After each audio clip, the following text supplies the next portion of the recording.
সারা দেশ জুড়ে চলছে মাদক বিরোধী পুলিশের বিশেষ অভিযান, আটক হচ্ছে মাদকসহ মাদক সেবনকারী ও মাদক কারবারি। তারই ধারাবাহিকতায় চলছে রাতের অন্ধকারে মাদক কারবারির বাড়িতে অভিযান।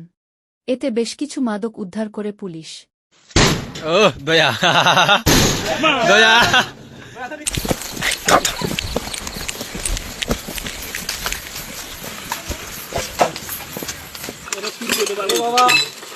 খালি এগুলো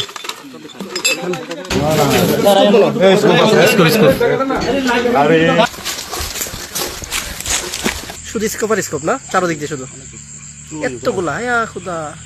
গতকাল আমরা বিষ্ণুপুর, সিঙ্গারবিল এবং পত্তনের বিভিন্ন এলাকায় আমরা অভিযান করেছি। সেই অভিযানের প্রেক্ষিতে আজকে আমরা আমাদের পাহাড়পুর, যেটা একেবারে সম্পূর্ণ বর্ডারিং এলাকা, ওই বর্ডারিং এলাকায় আমরা সেজামোড়া, কামালমোড়া, মুকুন্দপুর সহ বিভিন্ন এলাকায় আমরা অভিযান পরিচালনা করি।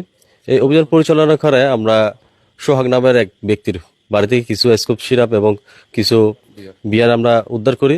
এপিকে তার বিরুদ্ধে যথাযথ আইনগত ব্যবস্থা গ্রহণ করা হবে। আমাদের এই অভিযান অব্যাহত আছে এবং এটা চিরনীয় অভিযান এবং কঠোর থেকে আরো কঠিন হবে। আমাদের মাননীয় পুলিশ সুপার স্যারের নির্দেশ, এখানে কোনো প্রকার মাদক সেবনকারী এবং কোনো মাদক ব্যবসায়ী থাকবে না।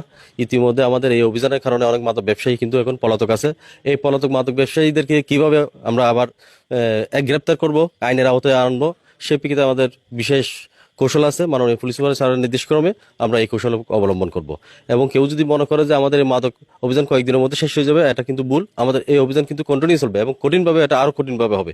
কোনো মাদক সেবনকারী এবং কোনো মাদক ব্যবসায়ীরা এই বিজয়নগরে থাকতে পারবে না, ইনশাল্লাহ।